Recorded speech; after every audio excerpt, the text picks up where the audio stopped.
सो hi everyone. तो students, आज की क्लास में हम डिस्कस करने जा रहे हैं यूपीएससी प्रीलिम्स का जो एग्जाम हुआ उसमें जो सी सेट वाला पोर्शन था, राइट। तो उसके रीडिंग कॉम्प्रिहेंशन को हम डिस्कस करेंगे। अगर मैं इसका एनालिसिस करता हूं इस एग्जाम का लास्ट ईयर के एग्जाम से, तो मुझे पर्सनली ये लगता है कि इस बार का जो पेपर था इसमें रीडिंग कॉम्प्रिहेंशन उतने टफ नहीं थे comparatively to last one. Last वाला जो एग्जाम हुआ था वो उसके कॉम्प्रिहेंशन थोड़े ज्यादा टफ थे, उनका जो डिफिकल्टी लेवल था वो ज्यादा टफ था comparatively to this exam, right. तो हम पैराग्राफ्स को देखते चलेंगे और आगे मूव करेंगे, ठीक है। तो पहला जो पैसेज है इसको आप देख सकते हो, वो है directions for the following 4 items, right. तो पैराग्राफ यहां पे लिखा हुआ है, ठीक है। Passage 1, maintaining an ecosystem, read the following 2 passages, answer the items that follow the passages, your answers to these items should be based on the passages only. Means restricted manner में ही हमें आंसर देना है, जो हमारे सामने information है उसके आधार पे ही हमारा आंसर होना चाहिए। हम अपनी अजम्पशंस यहां पे नहीं लगा सकते हैं। ज्यादातर क्वेश्चंस यहां पे क्रिटिकल, अब ये थोड़ा पैटर्न थोड़ा बदल गया है, राइट, कि क्रिटिकल इसका थीम क्या हो सकता है, या रैशनल इसका कंक्लूजन क्या हो सकता है, इन्फ्रेंस क्या हो सकता है, उसके ऊपर पूछता है। सो पूरा maintaining an ecosystem just to conserve biodiversity will affect its commercial potential as well as the livelihoods dependent on the ecosystem. There is also conflict between using an ecosystem only for livelihoods, for commercial exploitation, or strictly for conservation. Deforestation caused due to commercial exploitation will lead to indirect harm like foods problems and microclimatic instability, apart from adversely affecting livelihoods dependent on forests. These conflicts are particularly acute in developing countries where the dependence of people on the ecosystem is significant and commercial exploitation has the potential to boost national income, right? तो ये थोड़ा सा ecosystem को maintain करने के लिए यहाँ पे बात कही गई है, राइट, कि इसको इकोसिस्टम को जो हम मेंटेन करेंगे तो जस्ट टू कंजर्व बायोडाइवर्सिटी, ये इसको अफेक्ट करती है। इसके ऊपर ये पैराग्राफ था। अगर हम इसके क्वेश्चन को देखते हैं, फर्स्ट जो क्वेश्चन था तो बोला विच one of the following statements best reflects the critical message, right. तो क्रिटिकल मैसेज पूछा गया है कि critical conveyed by the author of the passage. तो ऑथर के द्वारा जो है क्रिटिकल मैसेज इसमें क्या कन्वे किया गया है। तो फर्स्ट ऑप्शन वो है conservation of biodiversity is not an issue to be worried about when some people depend on ecosystem for their जो ऐसे ऑप्शंस आते हैं सम वाले, ओनली वाले, राइट, ये कभी आंसर नहीं होते। मतलब हम एक ही चीज को बोल रहे हैं, ठीक है। एक तरफा आंसर कभी भी यूपीएससी में हम नहीं लेते हैं रीडिंग कॉम्प्रिहेंशन की जब बात करते हैं। So conservation of biodiversity is not an issue to be worried about when some people depend on ecosystem for ये नेगेटिव आंसर है, बिल्कुल एलिमिनेट हो जाएगा, नहीं हो सकता। Commercial exploitation of forests goes against the fundamental rights of the people dependent on forests for food and shelter. इसको भी हम रख सकते हैं। Sustenance of livelihood and degradation of ecosystem while being together exacerbate one another leading to conflicts and imbalance. Commercial exploitation of ecosystem should be completely stopped. तो ये basically ये last वाला भी ऑप्शन एलिमिनेट हो जाएगा। यहाँ पे सी और बी वैसे थोड़े क्लोज ऑप्शंस हैं, बट इसका जो सही उत्तर होगा वो होगा ऑप्शन नंबर बी। तो फर्स्ट का राइट आंसर जाएगा option number B. Come to the next second one. अब सेकंड वन को देखते हैं, एक मिनट में इसको डिलीट कर लेता हूं, ठीक है। तो फर्स्ट का आंसर बी है और सेकंड का जो आंसर बनेगा हमारा ऑप्शन देखते हैं। With reference to the above passage the following assumptions have been made.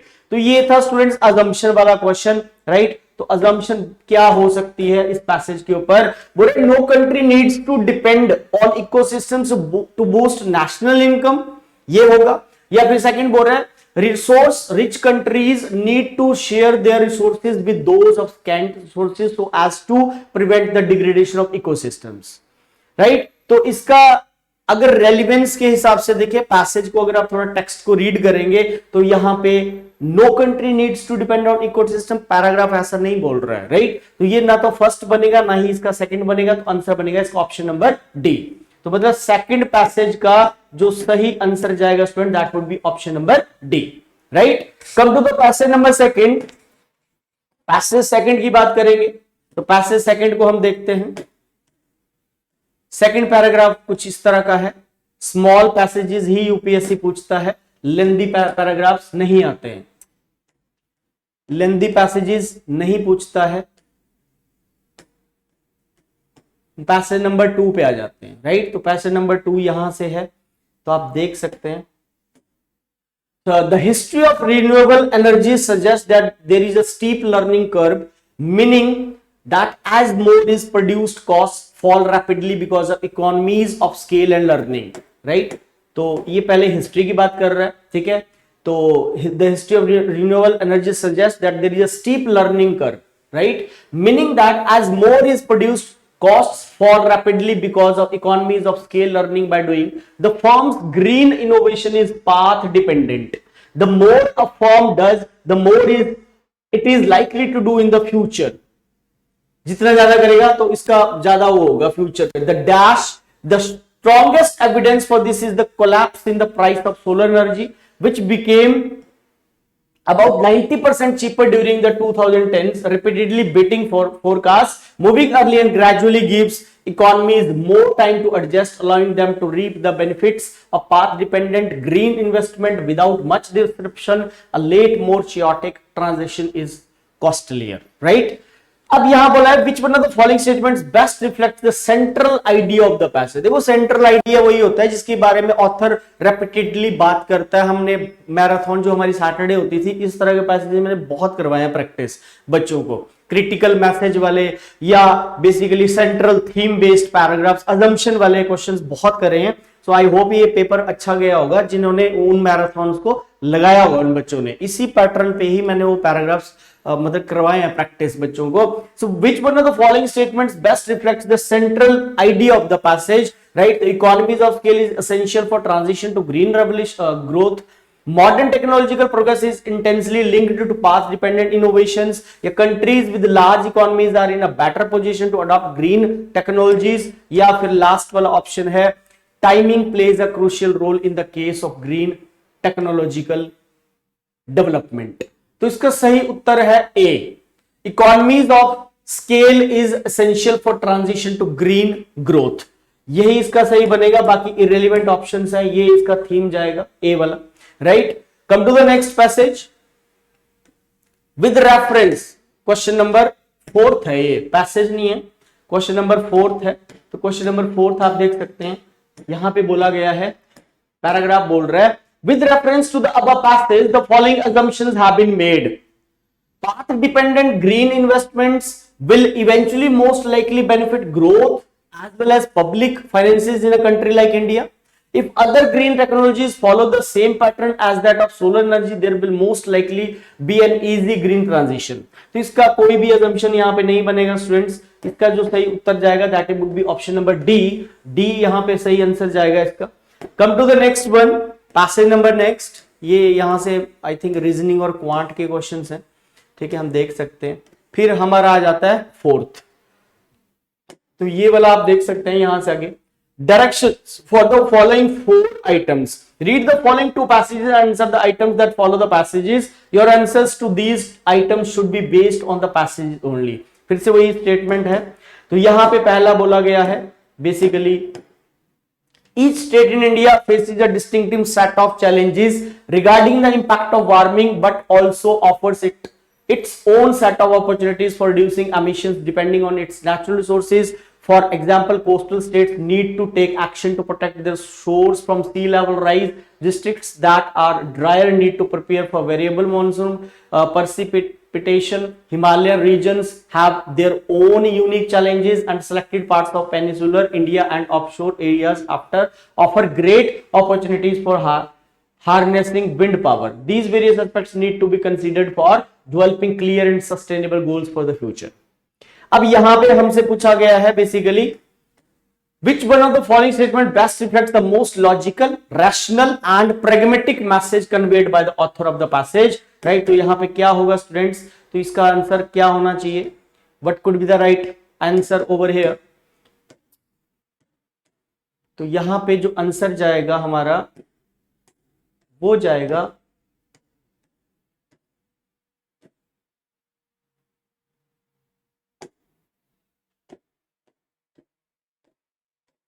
यहां पे सही आंसर बनेगा D, India needs to formulate effective climate change and mitigation and adaptation strategies at the state region level, right? तो D इसका सही answer जाना चाहिए, ठीक है। तो इसका सही जो ऑप्शन बनेगा that would be option number D, right. Come to the question number next, 12th one, with reference to the passage the following assumptions have been made।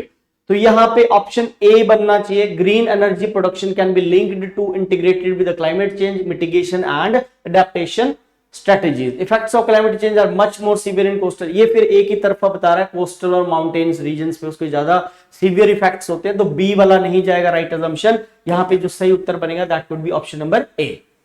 Come to the passage number next, passage 2, if the social inequality is the most acutely felt social problem in India, insecurity more than poverty is the most acutely felt economic problem. Besides those below the official poverty line, even those just over the poverty line are subject to multiple economic insecurity of various kinds due to wealth and or health risks, market fluctuations, job related uncertainties.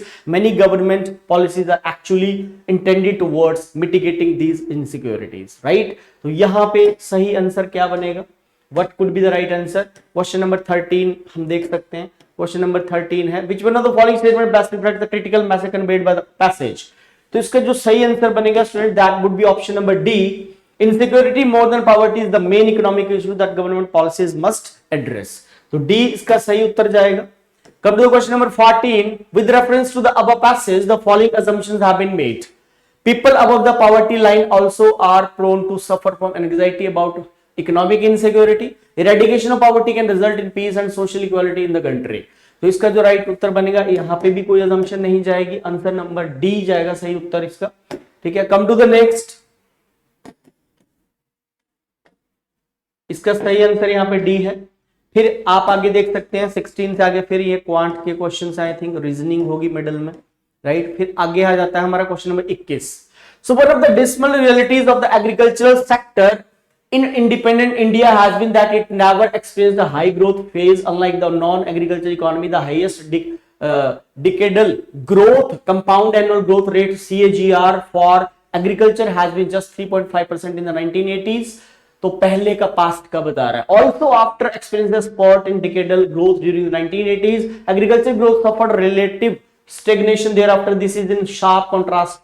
Contrast होता है जो बिल्कुल oppose करता है ना, मतलब पहले जो चीज बोल रहा है उससे बोल रहा है बिल्कुल ही विपरीत है। अब अगर हम 1980 से लेके 2000 की बात करते हैं, 1980 से पहले बोल रहा है कि उसमें वो था, स्पर्ट था, ठीक है, लेकिन उसके बाद फिर उसका बिल्कुल कॉन्ट्रास्ट उल्टा बता रहा है।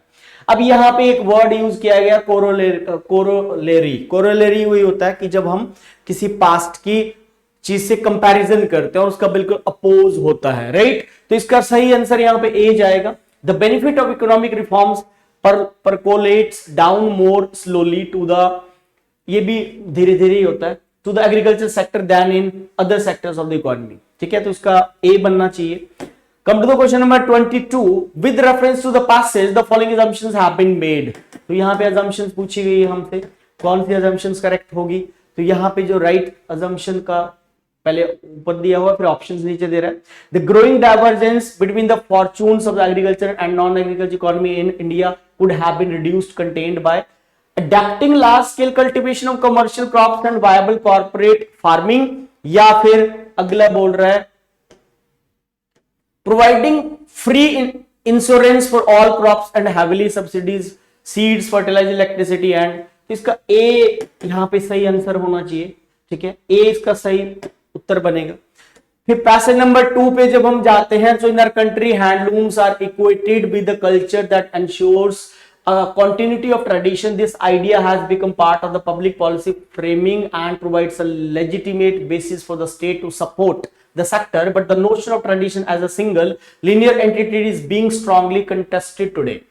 The narratives dominant in defining culture tradition in a particular way are seen to have emerged as the identities and the histories of last sections. The discounted and at times forcibly shifted identities are fighting for the rightful place in history। Against this backdrop, when we promote handloom as a traditional industry बोल रहा है इसको, right, is not surprising that large sections of population choose to ignore it। तो which one of the following statements best reflects the most logical rational message conveyed by the author of the passage? तो यहां पे जो जाएगा answer वो बनेगा ए, we need to free the handloom industry from the limited narrative linked to preserving cultural heritage. तो इसका सही उत्तर बनेगा स्टूडेंट ऑप्शन नंबर ए। आगे मूव करते हैं। With reference to the above passage, the following assumptions have been made. तो इसका सेकंड जो क्वेश्चन है यहाँ पे, इसका जो सही आंसर जाएगा यहाँ पे 24 का, ठीक है। क्वेश्चन नंबर 24 का जो सही आंसर होगा that would be option number D. Option number D हो जाएगा, ठीक है। इसका डी बनेगा with reference to the passage. तो कोई भी assumption यहां पे नहीं बनती है, डी इसका सही उत्तर बनेगा। कम टू द नेक्स्ट, 25 हो गया, 26 हो गया, 27, ये सारे क्वांट के हैं। फिर यहां से आगे इंग्लिश के हैं। So in our country regrettably teaching and learning, ये अच्छा पैराग्राफ था। Learning for the examination have been are 40, but the new demands of society and the future of work require critical and independent thinking, learning through doing, asking questions from multiple disciplinary perspectives on the same issue, using evidence for building arguments and reflecting and articulation. Higher education should not either be a mere servant of the government policy as a passive respondent to public mood. Higher learning is all about how to think rather than what to think. Teaching has to be reinvented. ये बोला जा रहा है कि teaching को reinvent करना चाहिए, right. आगे थोड़ा देख लेते हैं इसका क्वेश्चन क्या था। बोले which one of the following statement best reflects the central idea conveyed by the passage? तो ज्यादातर क्वेश्चन इस बार ना थीम वाले हैं, इन्फ्रेंस वाले क्वेश्चन इस बार मिसिंग है। इन्फ्रेंस वाले क्वेश्चन यहाँ इस बार जो है बड़े कम पूछे गए हैं। अजम्पशंस के भी हैं और जो है थीम टाइटल बेस्ड क्वेश्चन थोड़े ज्यादा पूछे गए हैं। इंस्टेड के इन्फ्रेंस के क्वेश्चन इस बार यूपीएससी ने नहीं पूछे गए हैं, ठीक है। जैसे लास्ट अगर आप एग्जाम से कंपेयर करते हो तो उसमें इन्फ्रेंस अजम्पशन वाले तो नो डाउट होते ही हैं, बट इसमें लैक है इन्फ्रेंस के क्वेश्चंस का। So which one of the following statement best reflects the central theme? इसका डी बनेगा classroom needs to be reimagined and teaching needs to be reinvented. ये बेसिकली इसका सही मतलब थीम है जो सेंट्रल आइडिया को रेफर करता है पैसेज। 32 अगर हम देखते हैं स्टूडेंट्स, 32 बोल रहा है with reference to the above passage the following assumptions have been made। तो यहां पे हम देख लेते हैं assumptions कौन सी जाएंगी। तो यहां पे जो है राइट उत्तर ए बनेगा इसका, only one। higher education that needs to align itself to evolving subject developments in all spheres of society, right। तो यहां पे फर्स्ट बन जाएगा। उसके बाद पैसेज नंबर सेकंड पे देख लेते हैं। If there is an inequality in the pattern of population growth, there is greater inequality in food production and utilization. As societies become wealthier, their consumption of animal products increases. This means that a greater proportion of such basic food stuff as grains and legumes that could feed humans directly is being converted into for poultry and large farm animals. Yet this conversion of plant-based food into animal food for humans is far from efficient. Only 16% of the calories fed to chickens are recovered by us when we eat them. This conversion rate goes down to 5 to 7% in large animals that are fed grain to add fat and some protein before slaughter. Which one of the following statement is best reflects the crux of the passage? अब crux तो देखो जी and में ही आता है। crux क्या होता है? निचोड़ होता है ना। What is the central theme? gist of the paragraph क्या है? crux क्या है? इसका पूरे पैसेज का हमसे crux पूछ रहा है, तो crux यहाँ पे क्या जाना चाहिए स्टूडेंट? यहाँ पे बी आंसर होना चाहिए। Animal based food is far less efficient then grain plant based food in terms of production and utilization। तो 20 का सही आंसर बनेगा। with reference to the above passage the following assumptions have been made। तो यहां पे जो सही उत्तर बनेगा इस क्वेश्चन का that would be option number B, right, only second। wealthier societies tend to incur great loss of calories of food materials due to indirect utilization of the agriculture produce। थोड़ा सा अगर आप इसको एनालाइज करोगे तो आपको answer यहाँ पे समझ आते चलेंगे, ठीक है, क्योंकि भाई ये थोड़ा सा आपको आपकी कॉम्प्रिहेंडिंग एबिलिटी होती है कि आपने कितना, इसमें reasoning also plays an important role, right. आगे मूव करते हैं स्टूडेंट 35 से आगे। ये सारा रीजनिंग वाला पार्ट होगा, मैथ होगा, क्वांट होगा बीच में। फिर यहां से हम आ जाते हैं क्वेश्चन नंबर 41 पे। क्वेश्चन नंबर 41 का which one of the following statement best reflects the central idea conveyed by the passage, right? Over the next 30 years many countries are promising to move to net zero carbon। मैं भाई बार बार बोल रहा हूं आपको, इस बार की जो लैंग्वेज है ना, यूपीएससी ने मतलब टफ लैंग्वेज यूज नहीं करी है पैराग्राफ्स में। ये लास्ट ईयर के एग्जाम से आसान पैसेजेस थे इस बार। लेवल इंग्लिश का मतलब पैराग्राफ्स का उतना टफ नहीं था। क्वेश्चंस भी अगर आपका थोड़ा सा इसमें कॉम्प्रिहेंडिंग एबिलिटी अच्छी होगी, so you can basically easily hit these options, right. कर सकते थे, डूएबल पैराग्राफ्स थे, कोई टफ नहीं थे, राइट। आगे चलते हैं। विच one of the following statement best reflect the central idea conveyed by the passage. तो इसका आंसर यहां पे बी बताया है, बी इसका सही आंसर बनेगा स्टूडेंट्स। और 42 को अगर आप देखते हैं, वो with reference to the above passage the following assumptions have been made, तो इसका आंसर जो है यहां पे हमारा हो जाएगा ऑप्शन नंबर ए, right. Question number passage number 2, right, passage number 2 इसका सही उत्तर होगा यहां पे आप देख सकते हैं 43 का सी बन जाएगा। 43 का सही जो आंसर जाएगा यहां पे that could be option number C.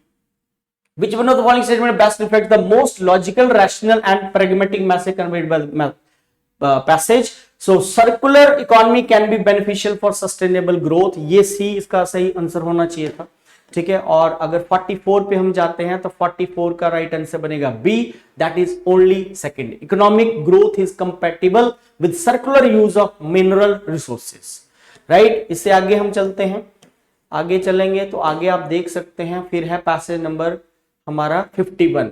It is hard to, question number 51 है, it is hard to predict how changes in climate and the atmosphere's chemistry will affect the prevalence and virulence of agriculture disease, but there is a risk that such changes will make some plant infections more common in all climatic zones, perhaps catastrophically so. Part of the problem is that centuries of selective breeding have refined the genes of most high value crops. They are spectacular at growing in today's conditions, but genetic variations that are not immediately useful to them have been bred out. This is good for yields, right?